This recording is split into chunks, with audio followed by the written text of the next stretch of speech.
Annie Leibovitz. Annie Leibovitz. Annie Leibovitz. Annie Leibovitz. Annie Leibovitz. Annie Leibovitz, that's the difference. She is unique. Annie Leibovitz. Annie Leibovitz. Annie Leibovitz. Annie Leibovitz? That Leibovitz woman. Annie Leibovitz. Annie Leibovitz. Annie Leibovitz. Annie Leibovitz. Annie Leibovitz. Oh, what am I supposed to say when people ask me these questions about, you know, your commercial work or your magazine work versus this work or that work? I would like to break down those walls. Yeah, I would like exactly. to say, I'm a photographer, Exactly. and this is my work, Exactly. and that some of it is this, and some of it is this. And, you know, and 2 important people to me died, but I've had 3 births. It's an amazing time. Really great photographers can't stop taking pictures. They do it like other people eat and breathe. Her whole life is a subject.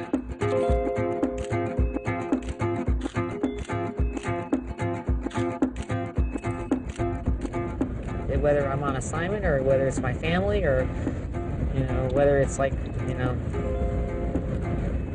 my toes, you know, or, you know, in a foreign land, or, I mean, it's just, it's interesting to keep recording and seeing what a life is, you know. What is a photographer's life? It's just a life looking through a lens.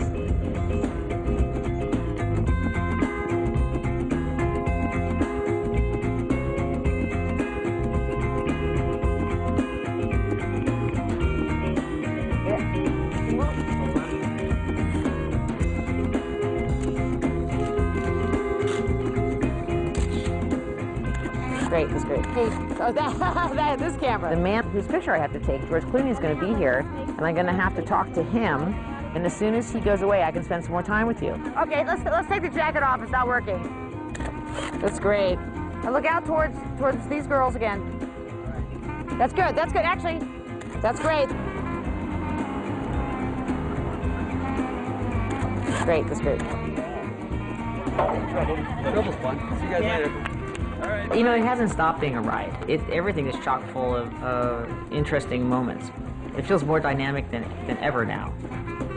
That's why it's been very hard for me to have to say no to doing some things, which is why I was always running myself and everyone who worked with me into the ground, you know.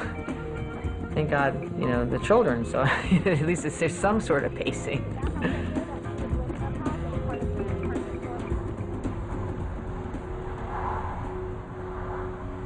If we get everything really organized, which is going to be sort of a miracle before we shoot this, you know, this morning.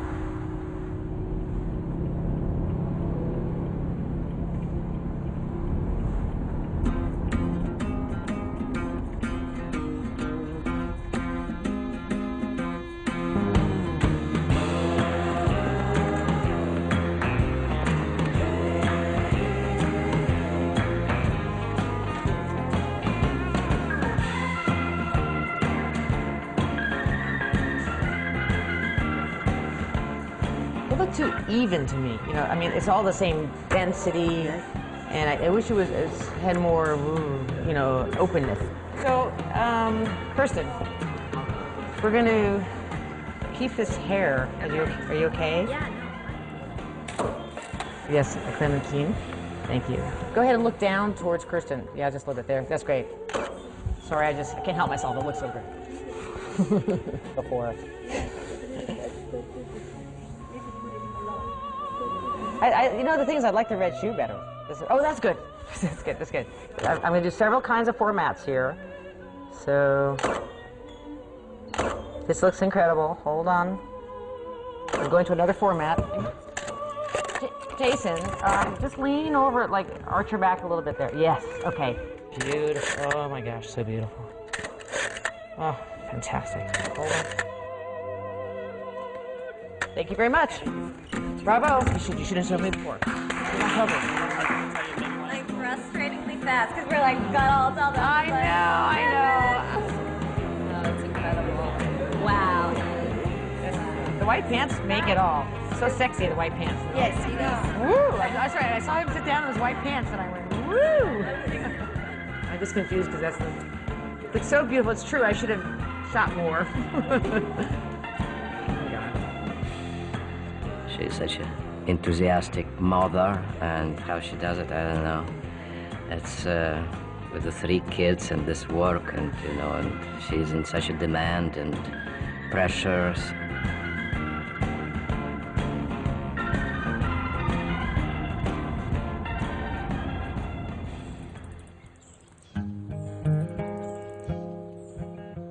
Go back to the very beginning of the genesis of Annie's book. The setting was important because it was at her house on the Hudson. And I was in the barns, and the physical space really determined a lot. She walked into this enormous and wonderful building. You just said hi. This wall is the personal wall. Mm-hmm. And this wall is the magazine work. I was dying to sort of start putting them together, but I really wanted to wait for you. I realized how many pictures I had, and I realized I can't even, if we do this book, how big can this book be? This is just very, very, very beautiful.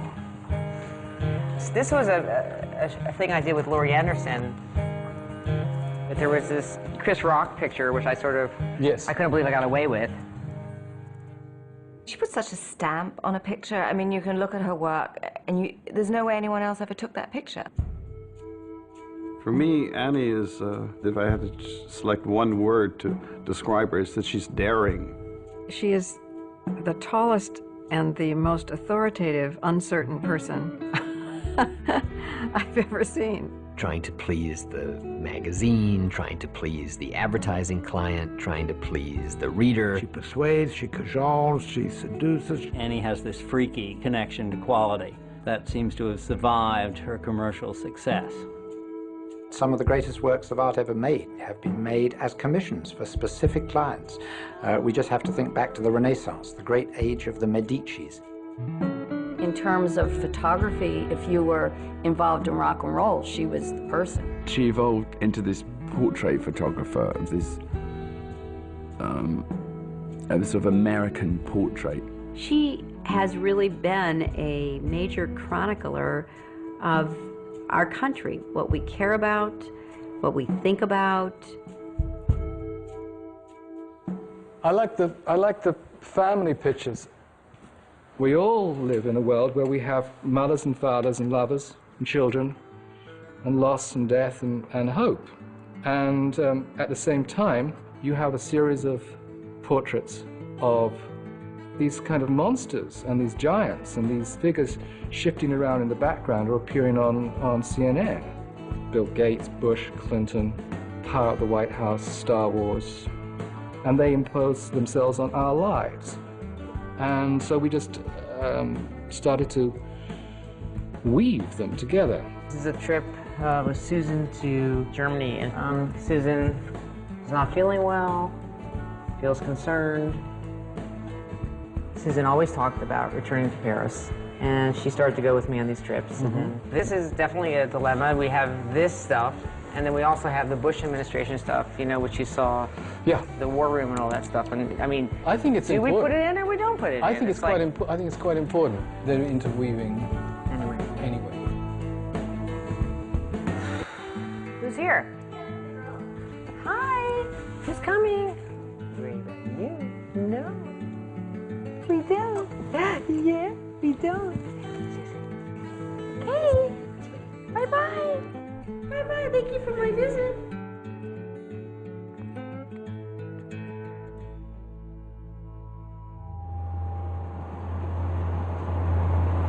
Then why did you want to do this interview in the car? This is like the mom and dad's last station wagon. To me, means a lot about family. It means a lot to both of us. We had this huge family. I'm first, and then there's our brother Howard, and then there's Annie, who's the third, and Paula, and Philip, and Barbara. I've always liked cars. You get in the car and drive, and your body was sort of taken care of, and your mind was just free to just sort of float along. We were traveling from Air Force Base to Air Force Base. We moved from place to place to place. The family in the car was the stable unit. We lived in our car, practically speaking. We slept in the car, and Dad and I would take turns driving. When you're raised in a car, it was easy to become an artist because we saw the world through a ready-made picture frame, which was the frame of the car window. That was how you saw the world.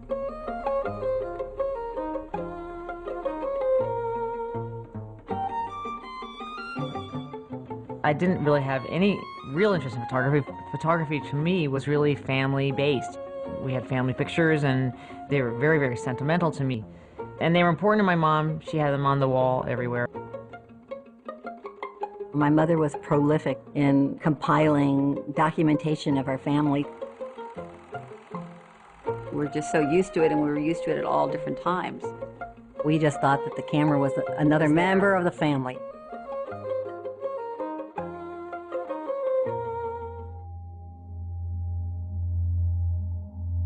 In the late 60s, the Vietnam War, all of this country in turmoil. It was this huge rift in our family to have our father in Vietnam and all of us marching against the Vietnam War. My father was stationed in the Philippines. I didn't really want to go there. My father actually had to come and drag me to the Philippines. I bought a camera. It had a little needle inside, and you would line the needle up, you know, and when it was in the circle, then you knew that, you know, it was the correct exposure.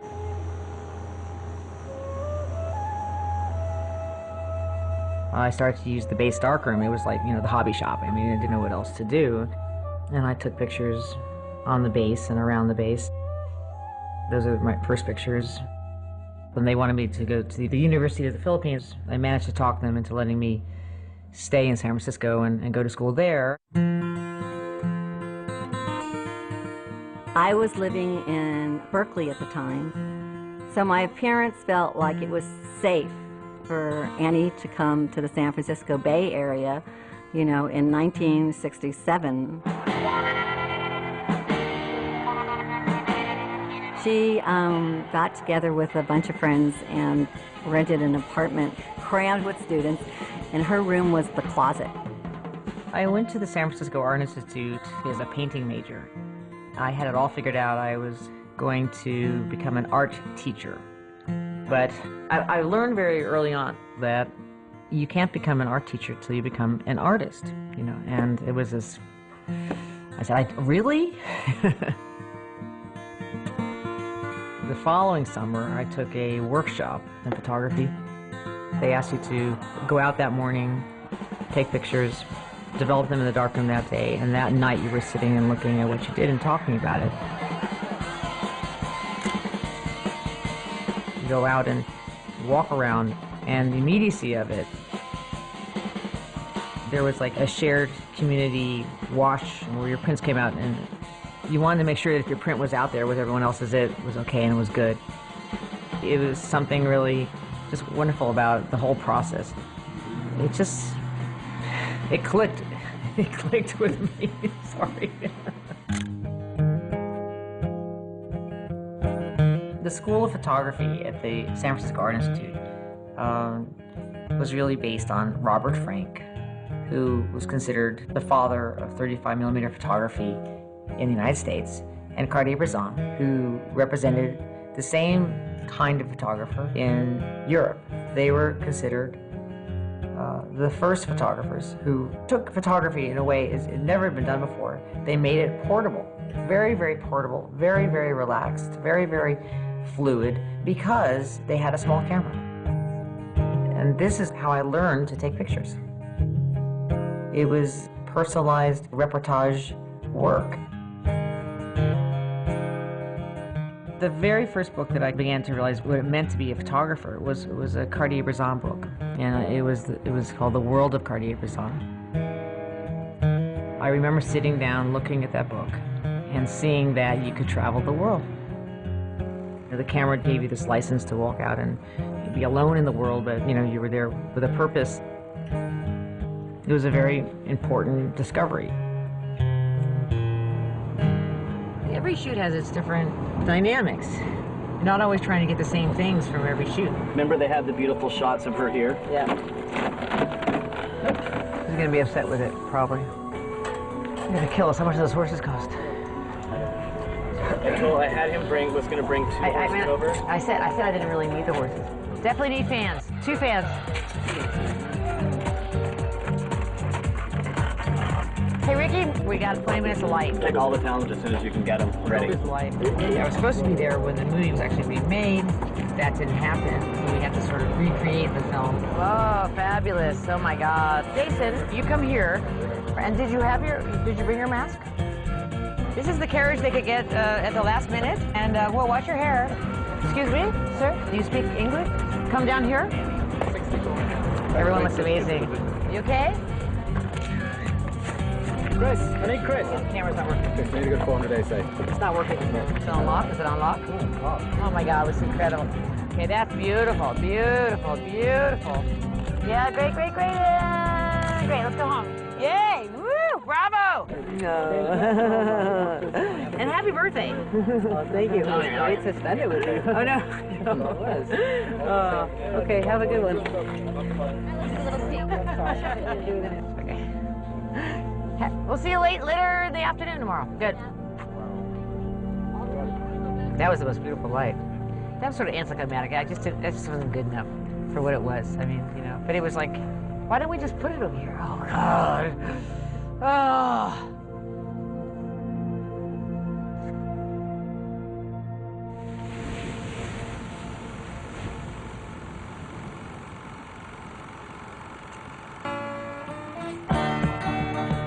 I came out of San Francisco, and everything was about trying to make it a better place, and love, love, love, and I don't say that lightly. I still believe in all that. Well, my name is your number. We started reading Rolling Stone, and it got me very interested in what was happening in the late 60s and the underground and the hippies and all that. It was the magazine of its time. It was a magazine of, you know, of the culture. We grew up together. Her boyfriend at the time drove her to the front door of Rolling Stone magazine and practically pushed her inside. What's it like up there at Rolling Stone? What are the people really like? What's the big story there? Hello, Rolling Stone. Annie showed up at Rolling Stone one day with maybe a bag of pictures and met with the art director, and we ran a couple. This is John Winter, I'm the editor of Rolling Stone. It was all run by people her age or just a little older and all kind of, you know, nothing super professional. 1966, 67 was the birth of the San Francisco rock and roll scene. You know, it was the Dead, and Jefferson Airplane, and there was just ferment in the air. And it's from there this kind of scene grew, and it's out of that Rolling Stone came. Yeah. Al Green and Rolling Stone. There was this special talent in the Tom Wolfe.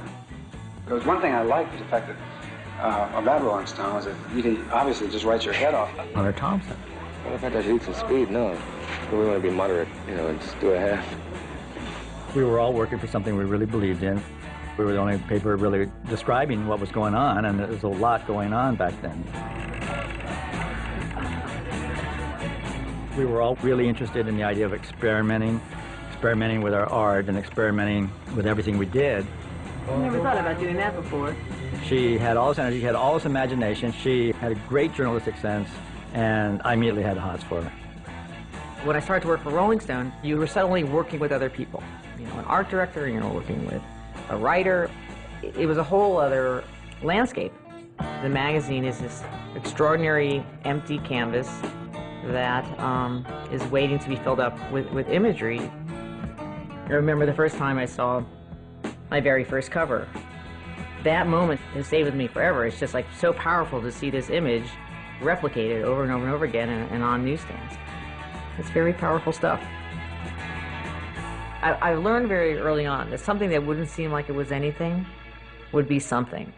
And I enjoyed that aspect of it so much. I never liked to presume something about a story or a person until I got there. I really love working for the magazine. I get to travel. Mobility is like my goal. As long as I can move, as long as I can keep moving, I'm happy. She was collaborating with people who shaped her world and influenced her because she was a music fan. People who spoke to her.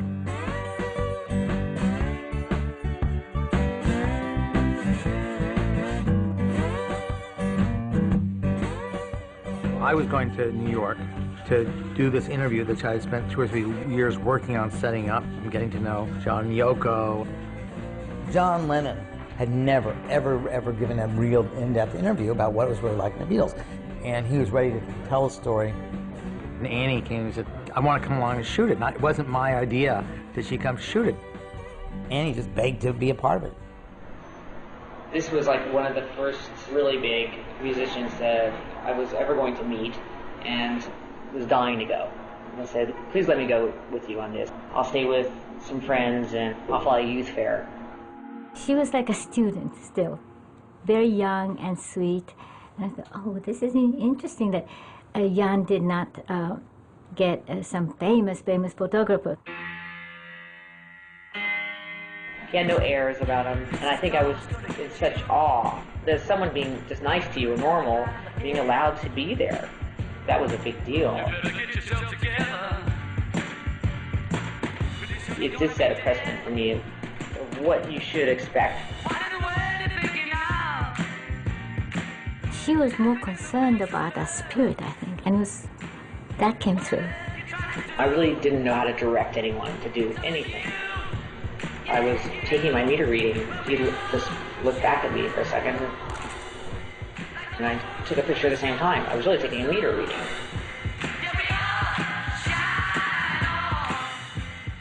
She just had this portrait of him, which was stunningly powerful. It was an act of genius on my part to see it, and Annie certainly, after I pointed it out, saw it. You know, I was dead set on it. That was going to be the picture. Knowing that you had this talent, to nurture it and make it happen, I gave her the space. You know, it was an obvious thing to do. And she just did all that work. I guess it was part of that apprenticeship, and it was constant.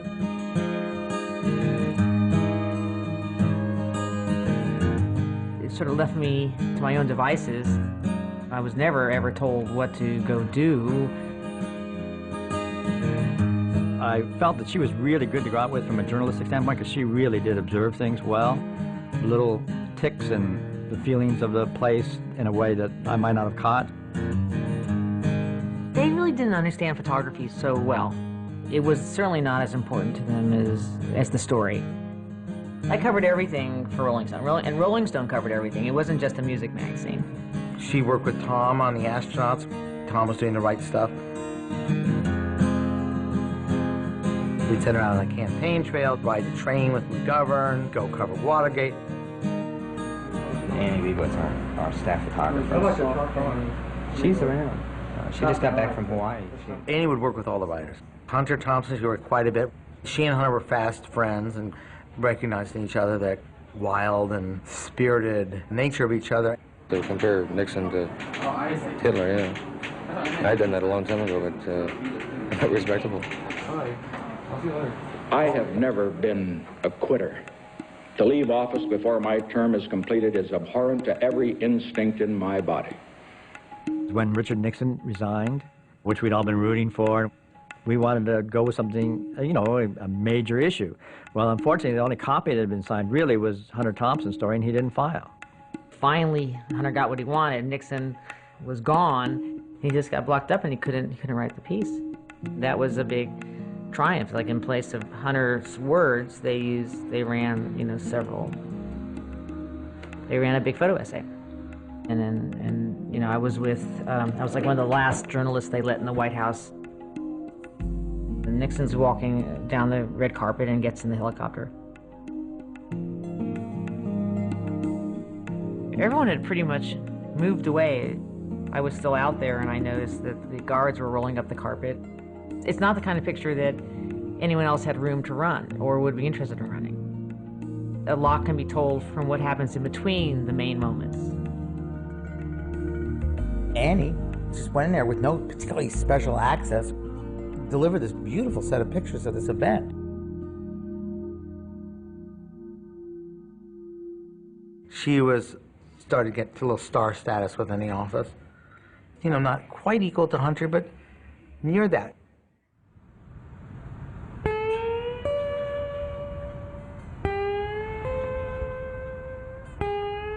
In order to do the best possible kind of photograph for what it is that I'm in right now, I really have to be in it.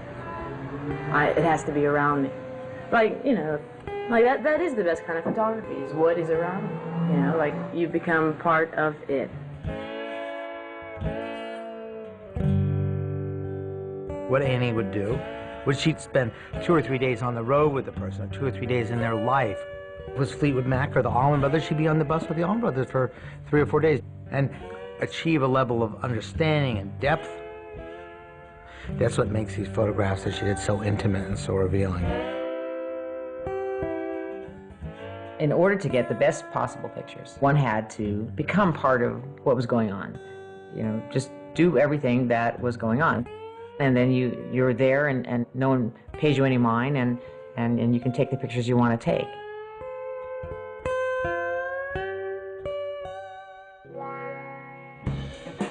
At that time, we were all doing lots of oddball cultural things, whorehouses in Nevada, you know, any kind of subculture, slice of life thing, and certainly this was a window into that culture we didn't know much about.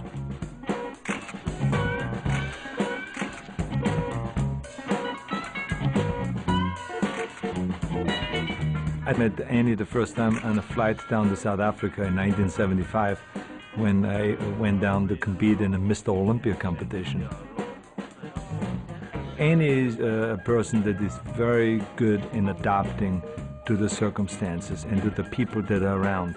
So she was very quick in adapting to the bodybuilding world. She knew how to talk to the bodybuilders and she knew how to make you feel good.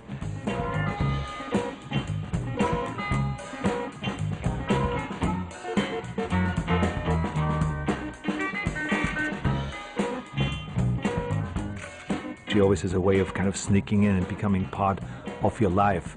All of a sudden, you didn't even notice that she was taking pictures and recording the whole thing.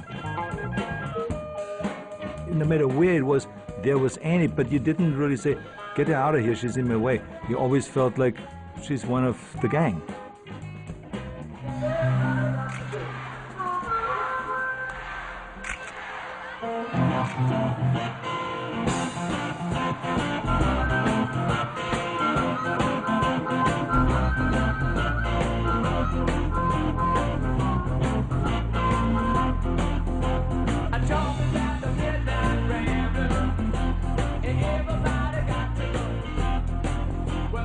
Of course, I was worried about Anna Lou being with the Rolling Stones at the time. My advice to her in the first place was, don't go on tour with the Rolling Stones. It was such a seductive opportunity.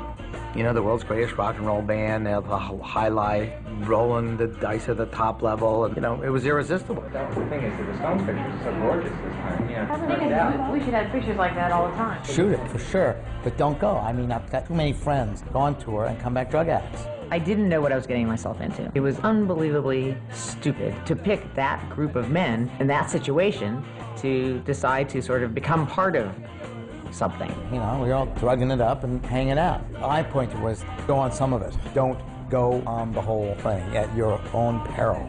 Photographers used to attach themselves to you. In those days, people were much more free and easy than they are now. They didn't mind, and no one asked, and nobody cared as long as they got on with everyone. It was like, blah, you know, it was okay. She was one of the first female photographers that I remember. Well, it made a change from another bloke, you know. I mean, this is interesting, see how long she lasts. You know, that she hung in, and that was the other big surprise, I think. We thought she won't last long, you know. Being together every day, day in, week out, it's become very unobtrusive, you know. You didn't think anything about Annie walking around going, you know.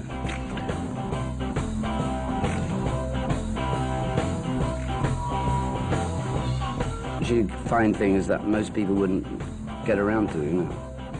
She was around a lot, you know. She was around socially too, because I remember there's a picture here where I cut myself in a restaurant in Montauk and put my hand through the door accidentally. And then I had to go to the hospital in Southampton to get stitched up, and she was still taking pictures of me, you know, being stitched. My scar, it's kind of gone away a bit now, but there it is.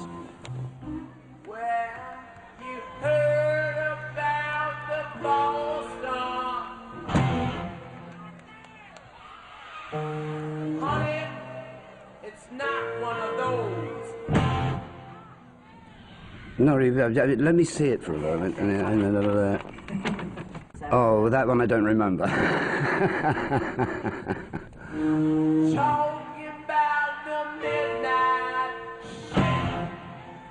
No, I certainly don't remember that one. But that's what I mean. See how she can see things that I can't.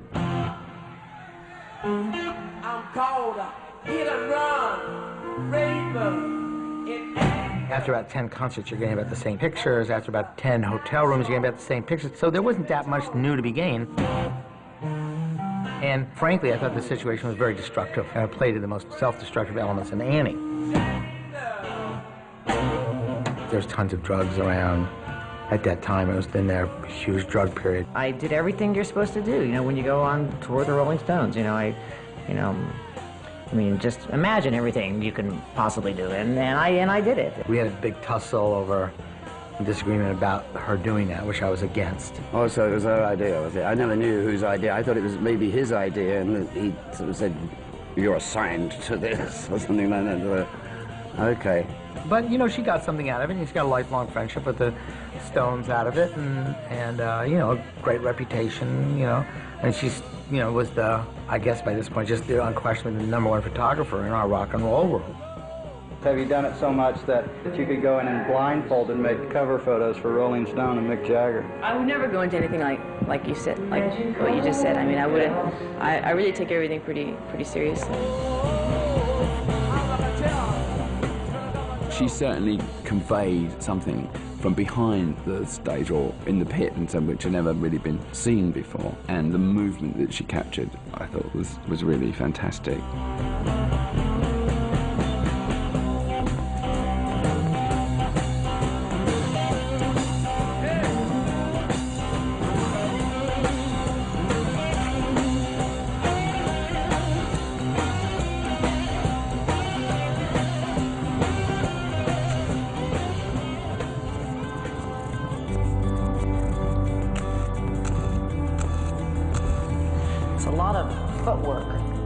A tremendous amount of footwork in your feet. Well, I guess it goes all the way up.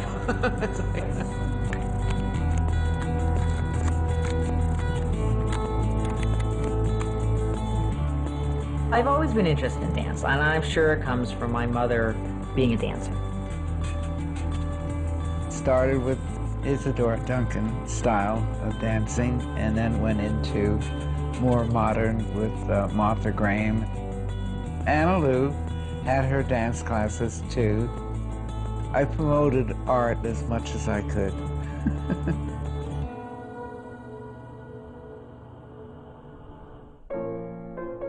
There were these images of Martha Graham with her leg lifted up.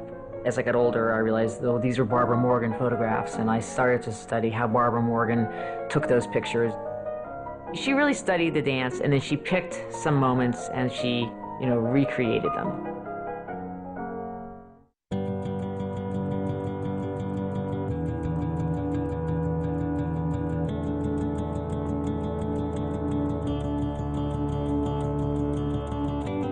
I'm photographed all the time, I'm sorry, and I'm comfortable being photographed, but I'm very specific. I'm very careful not to look like a complete fool. If I do, it's on purpose.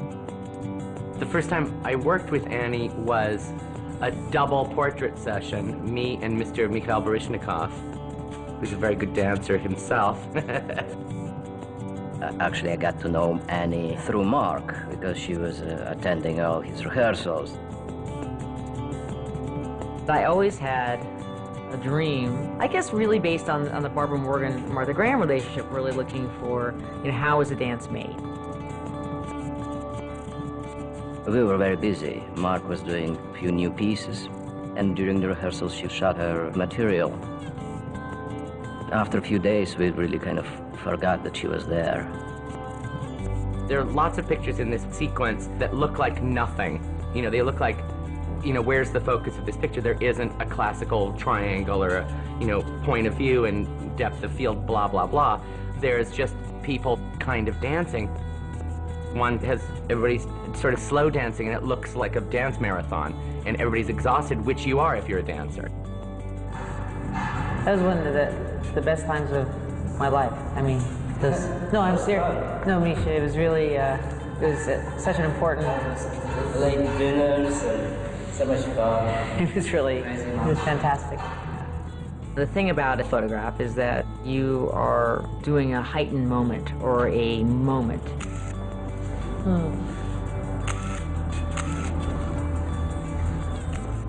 This is truth. Right here, us. This is not truth. This is kind of a little note, a little letter. I began to sort of understand that dance couldn't be photographed. How wonderful that it couldn't be photographed. There was something beautiful about coming to that place and realizing that you were just kind of doing a portrait of a moment. It was this art that lived in the air.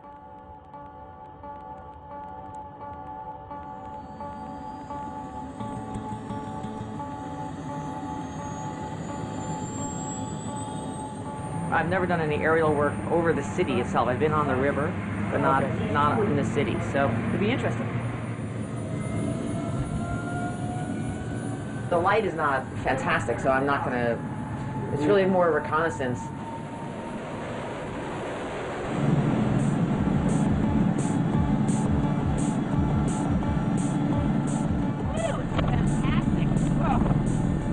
It's a great way to see the city, you know? Oh, my God.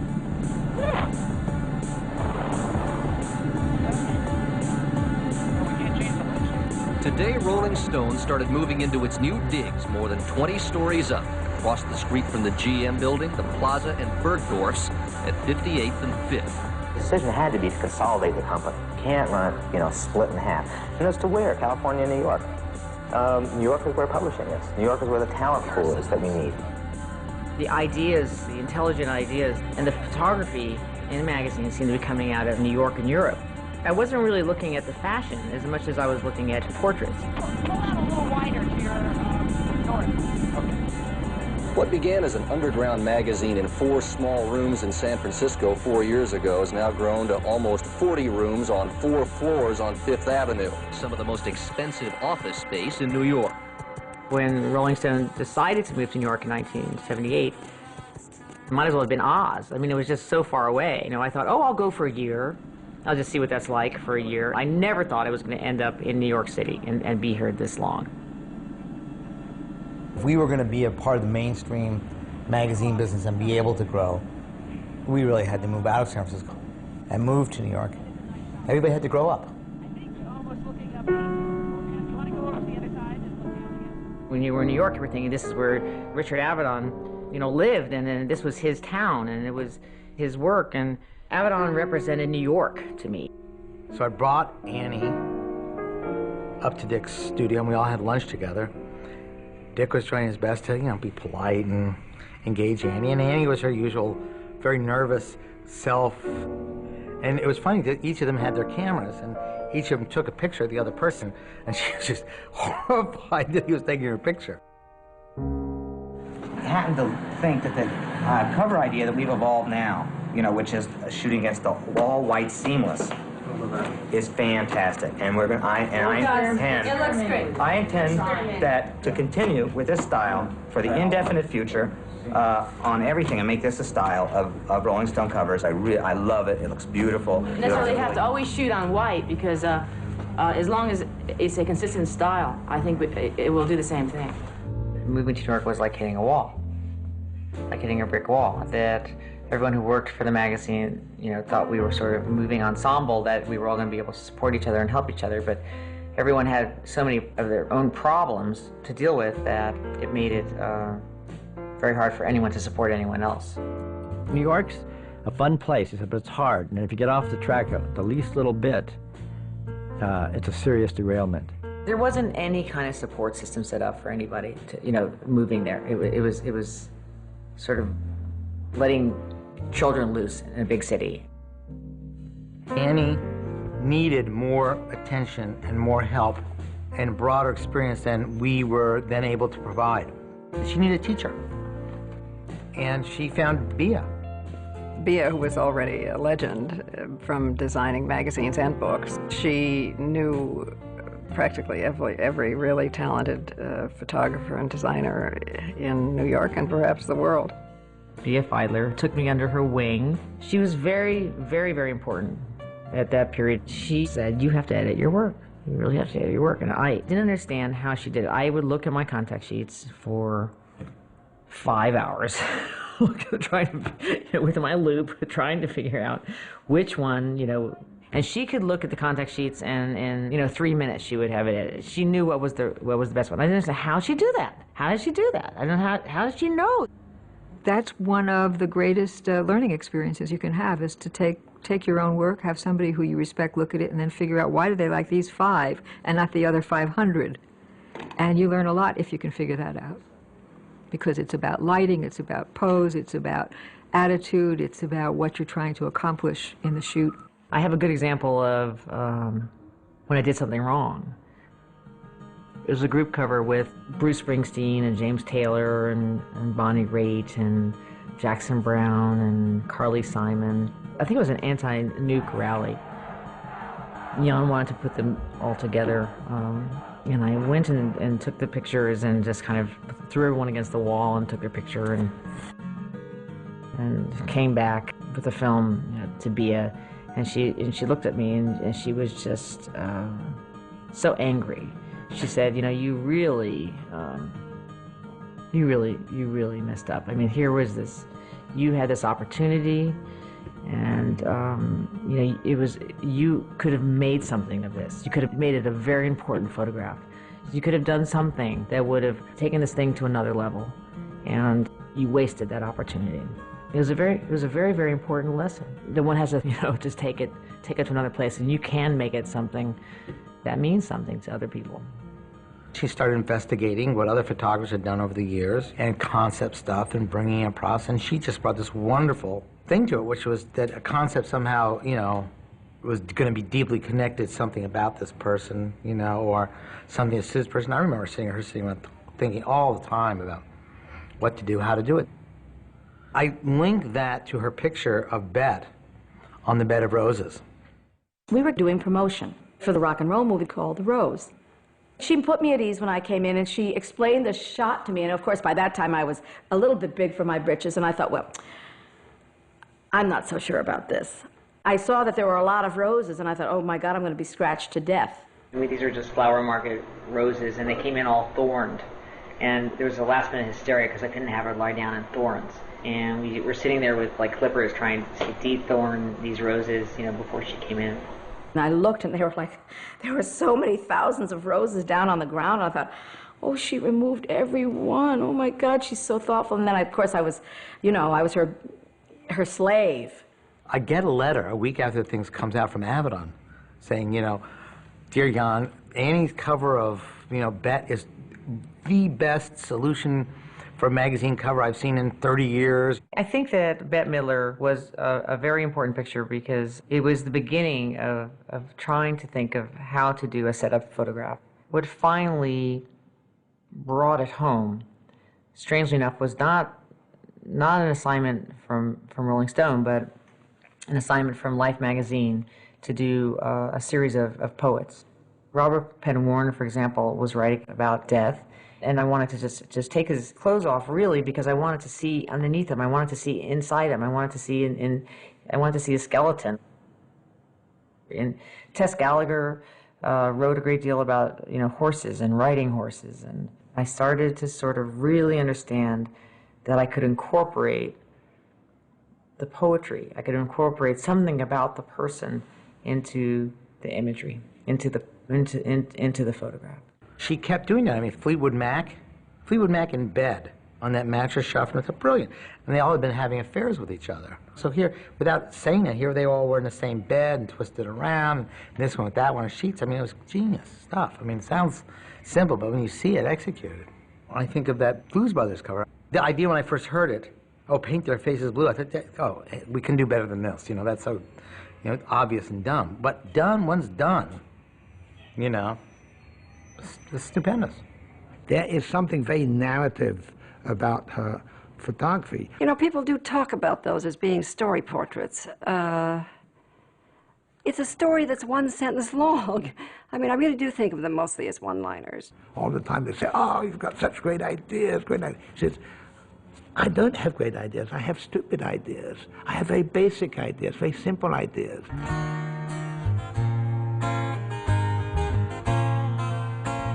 She made portraits of people which seemed to derive from a very carefully considered idea. A graphic concept, perhaps a concept that has a degree of humor, irony built into it. Her way is to approach the idea of her subject. Sometimes it was deeply connected to the personalities, and other times it was kind of a gloss, but done with such style and simplicity.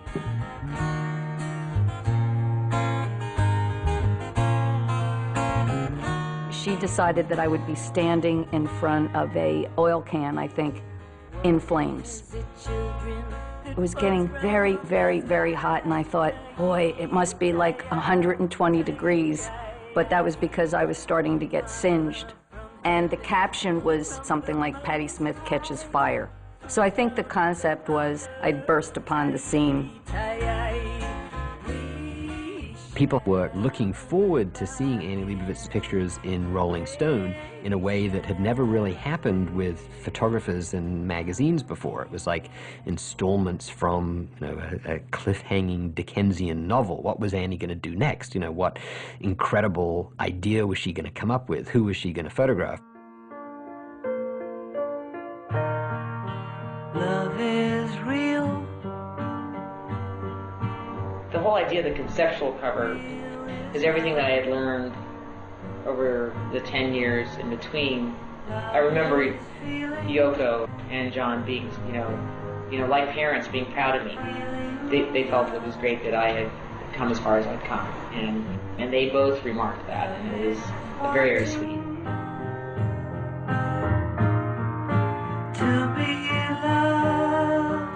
I was happy because it was the height of intimacy for both of us around that time. It was not like, you know, we had a fight and we have to look like smile to the camera or something.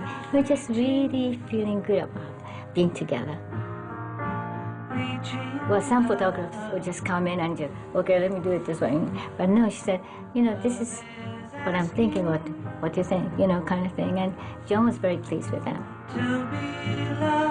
When you're working with someone who's a very creative artist, and you know when it's good. You just know when it's good. Everything's a process. And what was interesting was that she said she'd take her top off, she didn't take her bottom off. And it was like, and I said, oh, leave everything on. You know, like not really preconceiving, seeing the picture or anything.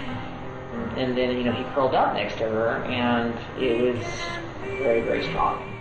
John made a statement. I'm not afraid to do this. I'm not afraid to show my vulnerability. Because, you know, he could have said no. I mean, that's not John's creative effort. It was Annie's creative effort. But John could have said, no, I'm not doing that, you know. And he was right on there, you know, with her. And said, okay, well, let's do that, you know. And he did not mind showing himself naked, holding on to his women. Love is living. And we didn't know that a very heavyweight fate was waiting for us, you know, only 4 or 5 hours later. I left there and I got home and got into bed and then got a call from Jan to say that John's description, you know, was taken to Roosevelt Hospital. He died in the emergency room at Roosevelt. The murder of John Lennon in New York. Dead tonight at the age of 40. You knew that that was the cover, that was it. I mean, the most remarkable image you've ever seen. We went ahead and published a cover without a headline on it. There's nothing except the logo. There's no words that possibly could have said anything. The nature of the image just became sort of an overwhelming artifact, the pieta of our times.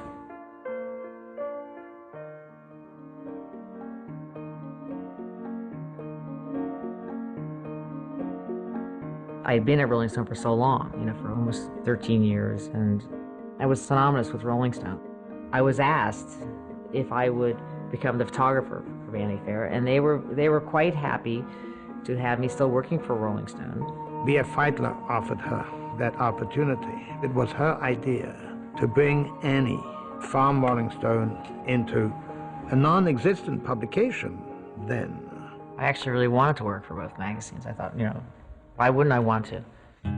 I didn't think Jan was going to say no. Annie was in a peak drug use period. By that time, Annie had gotten so irresponsible in terms of leaving rent-a-cars everywhere, not turning things on time. Working at Rolling Stone, it was a drug culture. Who were my mentors? Hunter Thompson, who was a total maniac and was never off drugs. And it certainly wasn't about trying to zone out. It was more about zoning in. And I think there was a great interest in cocaine because it propelled you, it kept you going, and it made you think you were thinking. There's no stopping her. I didn't think I was going to be able to stop her. I certainly tried and everything, but you can't. We were happy to say, you know what, go to Vanity Fair. You need a big change of life. Get into a situation, not so many drugs. Get away from covering these kinds of people. Every time you go out, you're involved in that.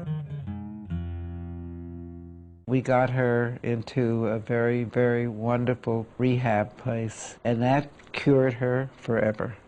I got professional help, and it was done. And I just took a deep, deep, deep breath and moved on.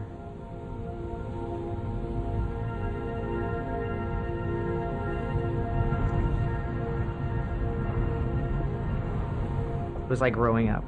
I needed to leave it to sort of understand what I could do and who I was.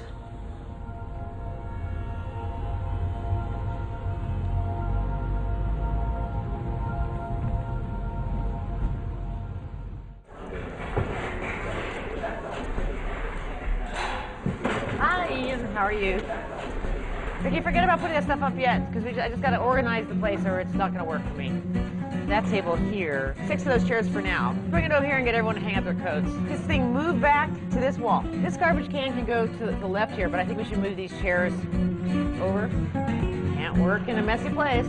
When Annie made the leap from Rolling Stone to Vanity Fair, she herself was taking a big risk.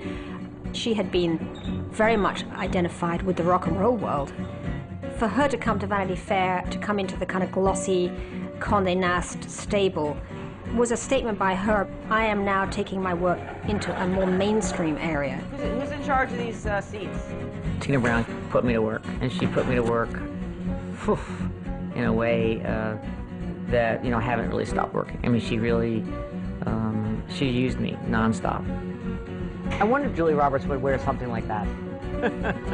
Like she's like Mother Earth or something. A lot of people will say to me, well, it looks like it would be so much fun just hang with your sister while she takes pictures. You do not want to be anywhere near when she's taking pictures because she's very focused and you just don't want to get in the middle of that. I want to put him at her feet. Her feet. That's going to be George Clooney, so turn around. She's very demanding. She can be very difficult. I like to think of her as Barbara Streisand with a camera. Hi. Thank you. Hi. Very often, celebrities would say no, because Vanity Fair had had a very checkered history. Long laugh. Annie's name was the open sesame to so many artists because they knew that they would get something extraordinary, that she would push them into doing things that they might not be able to do with anybody else. Hi. Come to the garden, the mysterious garden. Woo. George, God damn it. Can't work with you, young man. Come here. I'm not even in this shot. No, yeah. I'm operating the camera.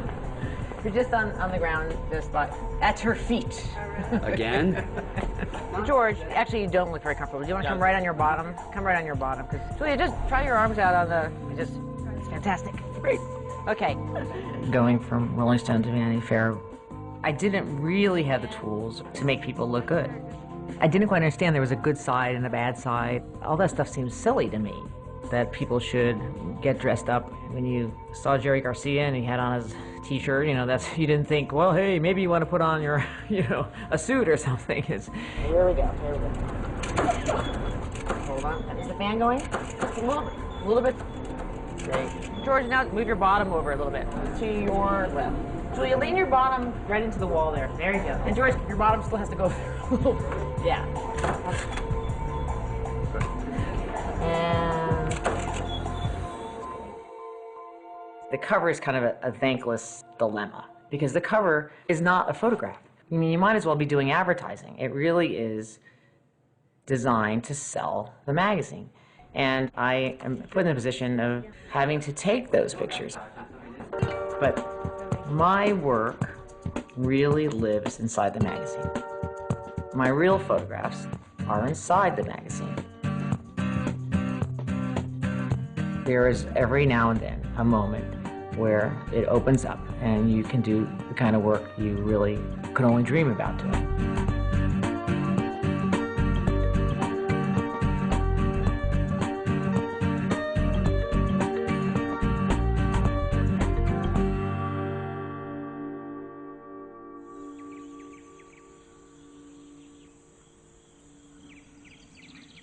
This is a portfolio done in '93. He was having a Victory cigar. He just moved in. And I said, would you smoke the cigar? And he said, in your wildest dreams, I'll smoke that cigar. Yes, shall we try that? Fantastic. She's so beautiful. Absolutely. She has this thing about her. Stunning. This would be very nice. Yes. To see how they work, I just like that Jamie Foxx is this, you know, who got the Oscar. The kind of crudeness of it is really beautiful. You want to put it between the two women? Yeah. And then Julianne Moore really is the kind of this heightened reality thing. It's very Hollywood, strange picture. We've got 3 or 4 threads that are running through. Mm-hmm. We've got the entertainment industry and we've got Hollywood and the magazine culture. We've got the personal narrative, the family narrative, we've got the primary relationship with Susan. It was surprising to know that Susan and Annie were together, but it seemed right. You know, as soon as you heard it, you know, oh yeah, what a good idea. Susan Sontag was the premier female intellectual and one of a dozen intellectuals, period, in the United States for a long period of time. When I met Susan, she needed publicity pictures. To do my homework, I read The Benefactor. I'm not a big reader, and I found it incredible because it just was like someone living inside their mind or their brain. And I just talked to her about it, and we just had a really, you know, great time. Susan Sontag wrote brilliant essays very early. Ironically, one of her most famous ones, long before she knew Annie, was on photography. She knew how to have her picture taken. She knew herself very well, and she was very confident. And for a photographer, it was like she took the work out of your hands. She just turned herself on. You know, obviously, I was really taken with her.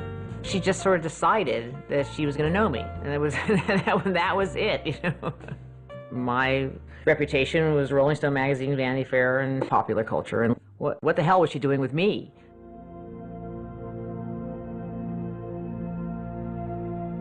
When I went to Vanity Fair, they came to me and said, we want you to be the Edward Steichen, you know, of Vanity Fair, in the grand tradition of great portraiture. And there wasn't any kind of sense that it was going to be pop or hip or the way it turned out to be. But it totally went glitzy.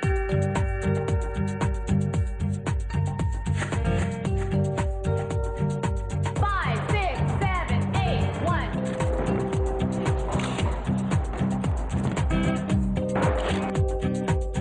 Even the most set up, stylized photograph is going to give you something. It was a huge deal. And then she turned up and was like, hi. And she said, I'm gonna put you in a tub of milk. I want to show that you are emerging from what was, which was all white. And I thought, honey, whatever you want, whatever you want. Cats followed me for weeks afterwards. And when that picture came out, everything changed. Literally overnight, where I was walking down the street on Friday night and just walking down the street, and Saturday morning people were yelling my name. When I did the Trumps, I had to do it tongue-in-cheek.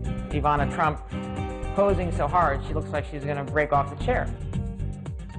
The era of the Reagans and Dynasty era, heavy makeup and nails and the whole thing, everything very glitzy. It's going to look real small. But I actually love Ruth Westheimer really big. Well, she's like the mad scientist, the mad analyst. It's just amazing. But I like that other straight one. on one. We can always put her next to Don Johnson, thinking about sex. Yes, this is what Ruth Westheimer thinks about at night. This is Magic. Tina Brown, she had a brilliant way of mixing high and low materials. She was very interested in creating controversy. So Annie fit really well into that scheme. We used to have great brainstorm sessions together where we would just kick it around. And I would think, wow, you know, light bulb. A single image can have a profound effect. I have as many people come up and respond about those covers as much as I have for films I've done. She's pushed me with the things that we've done. If they're photographed a lot, they really want to do something that is different. It's nice to take the photograph a little farther. I was huge pregnant. I had asked, can we do a nude for me? We are people meeting to create a piece of work, and we're going to collaborate. Well, as soon as the picture came in, and Annie said, why don't we just do it on the cover? I had no idea it was going to be the media explosion that it was. The cover kicked off discussion of motherhood and discussion of the way women look. And I mean, it still goes on, actually. That picture took us from 800,000 to 1 million, and it's never gone below that. For Demi Moore, it made her famous forever, actually. When we say that this particular person caught our eye this week, we mean it literally. This is an astoundingly talented woman. She makes a difference in part because she provokes people.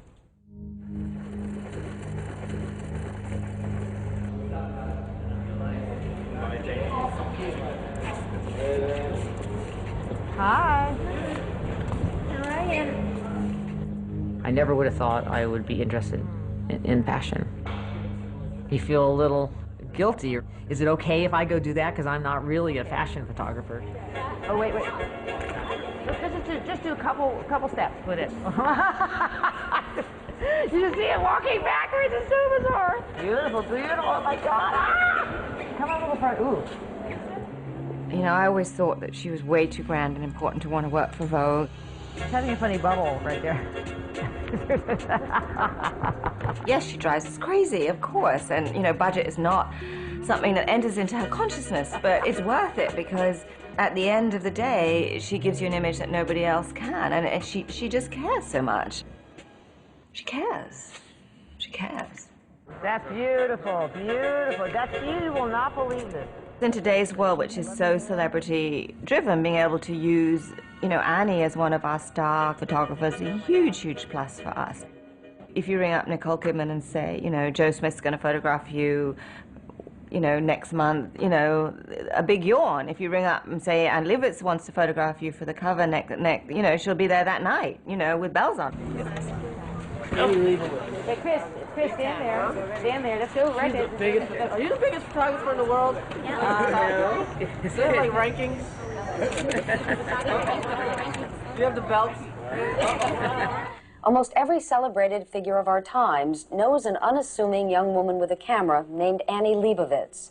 From the Stones to the Trumps, photographer Annie Leibovitz has captured everyone who's anyone.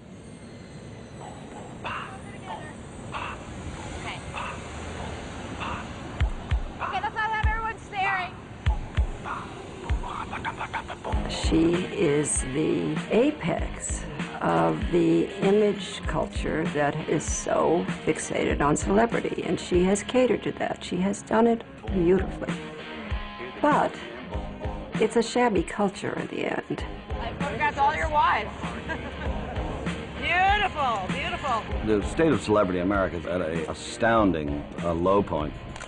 In the old days, you had to be Peter Ustinov or Yehudi Menuhin to be famous. Now you can be on a reality TV show and be considered famous.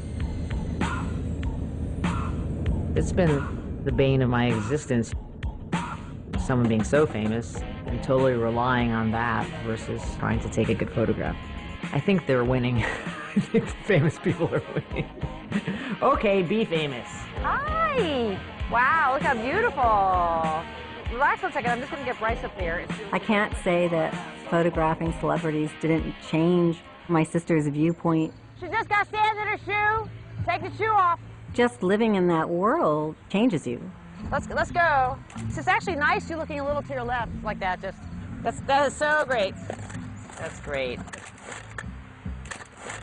Thank you, we're done, let's go. Woo!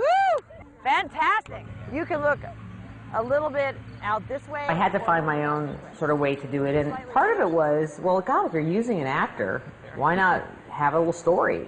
Hey, get the fan going. Get the fan going. Drop the tail. Well, Jeff, great, and come on down. Yay! Little by little, month after month, it got a little bit more complicated with every shoot. I'm afraid that's going in their, is that going in their eyes at all? Oh, here, that's fantastic like that. Her demands became bigger. Fire, rain, cars, and airplanes, circus animals, whatever she wanted, she got.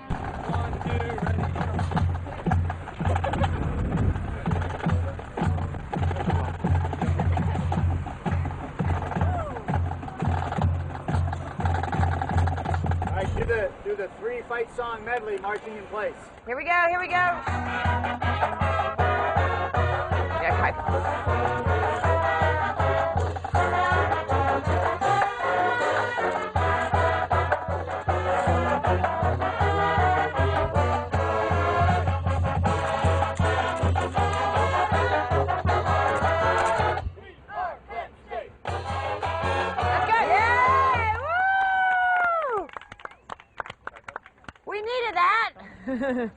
maybe in the hustle out, it might be.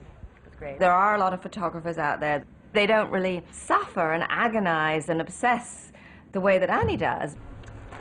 Anyway. They started in this business so young that all the other lives did seem much more exciting and adventurous. And you do sort of think you are living that life, and you forget to build your own. The cause of women is a question of justice. Susan was a really important person in my sister's life. They had a kind of emotional, intellectual bond that was really essential and important to both of them. Susan, of course, was entirely a word person, and Annie is pretty entirely an image person.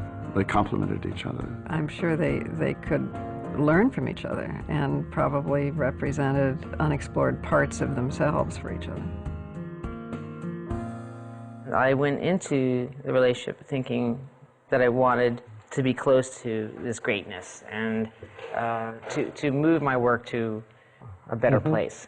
Susan obviously is this huge intellect. She brought an intellect to Annie's work. She was able to talk about Annie's work, look at Annie's work, critique Annie's work, discuss Annie's work with Annie in ways that I don't think anybody had been able to before. And Susan loved Annie's work.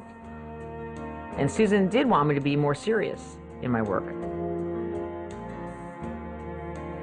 I think Susan would make Annie feel that she wasn't an intellectual. I think it'd probably hurt her.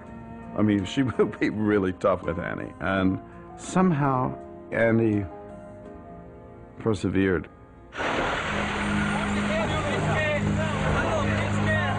I was very nervous about going because I just thought, well, that someone's going to say, what are you doing here? First of all, I'm doing what I can and bearing witness. Susan Sontag was involving herself so emotionally and professionally in Sarajevo and wanted Annie to go to Sarajevo and take pictures that almost echo back to Annie's beginnings, which are, in a sense, photo reportage, small cameras, not going with a big crew, just having an intimate relationship with the place and the scenes.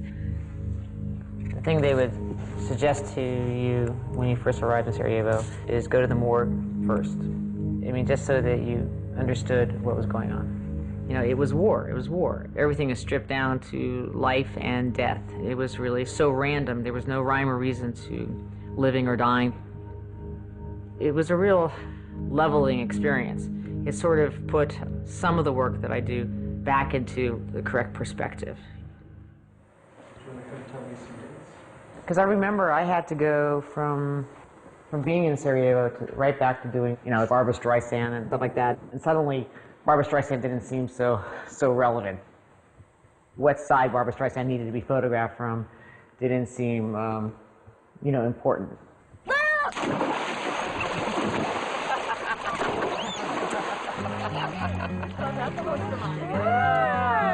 You are working really hard, and before you know it, you're 50 years old, like Annie was, and you know, like, oh my God, I forgot to have children. No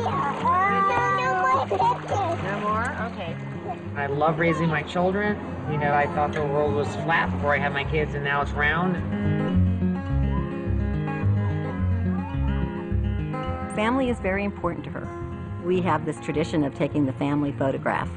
All of us lined up the way Annie tells us to stand and where she directs us to go. I just love those family pictures. Taking pictures of my family and you know, people to whom you're close to is a privilege, and it certainly brings a certain kind of responsibility.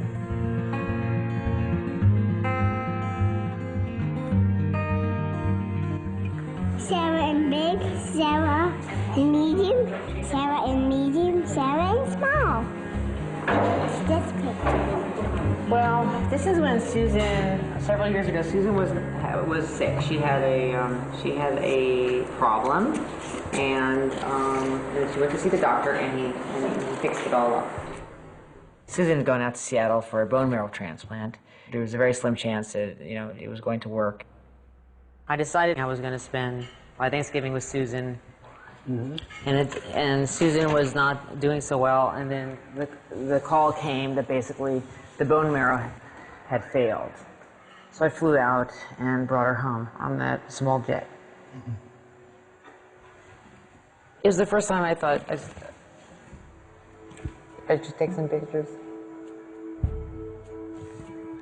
I could not be unaware of how charged and emotional it was for Annie.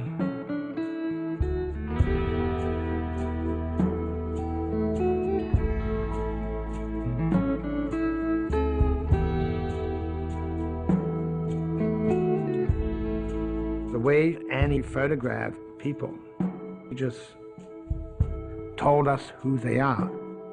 Portrait photography had been around for many, many decades, and there had been photographers who had been celebrated as great portrait photographers, but Annie brought a totally different dimension to it.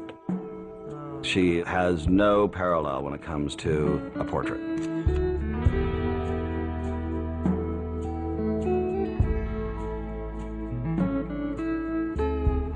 I didn't see the shot she picked till it came out, and I remember looking at the picture and thinking, is that what I look like? Because I looked at it, and the person that I saw, I wasn't yet familiar with. But as I've evolved as a human being, I've come to know that person that she saw in the shot. Thank you. She's famous for taking photographs of famous people, which she's done longer and better than anyone in the way that she has captured their character, their attitudes, their insecurities, but she's humanized them at the same time. She came up with ideas of how to show these people, put them in a broader context. I just don't buy into this idea that you captured someone.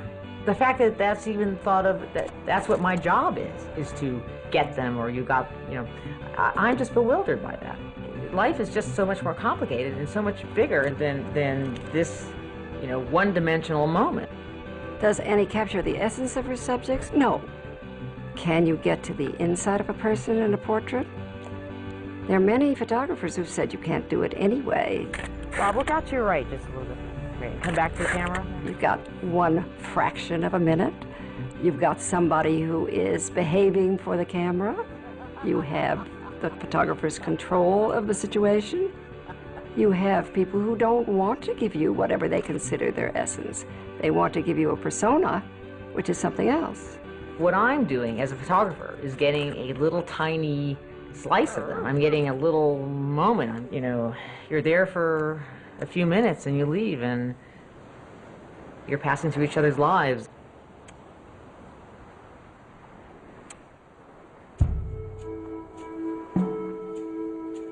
When was that?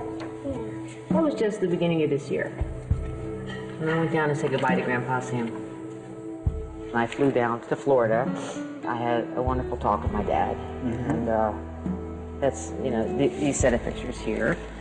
And then 2 days later, he died in his sleep. Remember we talked about how we go back into the earth, then back into the ground, and we become a part of the world again. And that's where Grandpa Sam went. He went back into the earth and the ground and the world. He was part of all the other parts of life. That's where he went. That's where Susan went to. I had Christmas with Susan in the hospital, and she died 3 days later.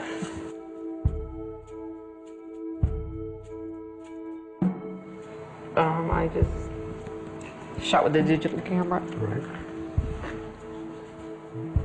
And I went home to print it on the little digital thing, and it came out all green and weird. But I sort of liked it, and that was just the contact sheet. Right. And then I went back and shot the photos. She certainly didn't flinch from the pain of the deaths that she went through, you know, the losses that she suffered. She didn't back up from that or avoid it or try to figure out how to get around it. She photographed it. I mean, that's amazing. She brought a sense of poetry to her loss.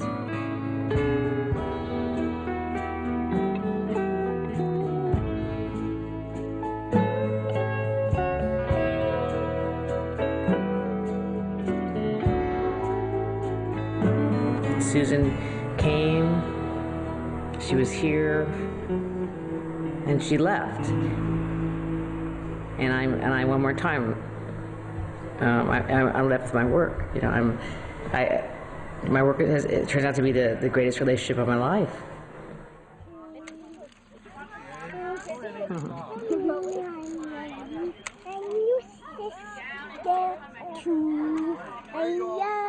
I guess in the wake of loss, I mean actual loss, it felt comforting to take pictures.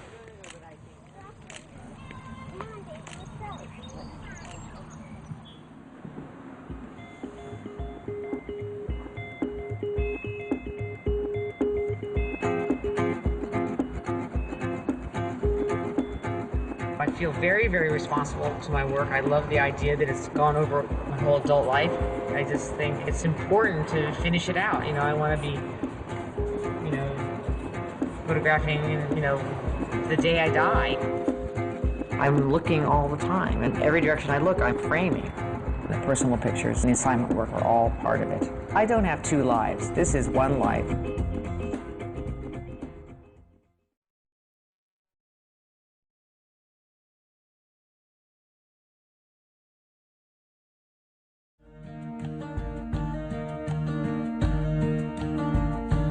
Will you remember me like the circled stones on the ancient hills where you walk alone, where the wind can speak my secret name like the air you breathe? She's shooting me, and I had to go down quite far into the water and thrash about, and I was really sick, and I was in a kimono. I can't begin to describe how cold it was. Very, very cold. Freezing, freezing cold. It was snowing, it was a storm, it was terrible. And I was like, I almost died. Difficult or, you know, physically rigorous or like an outward bound experience or a survival camp. It's just an odd feeling, you know, you hear of people being in milk baths and you think, oh, that must be really luxurious. It's not. And then dust starts to float in the milk. It's kind of nasty to look at after a while. Sometimes it's just like, don't even bother. She looked at me, can you? I said, no. And she would just keep saying, just remember this, the freezing and the pain is all temporary, but this shot is permanent. You guys were great! Thank you!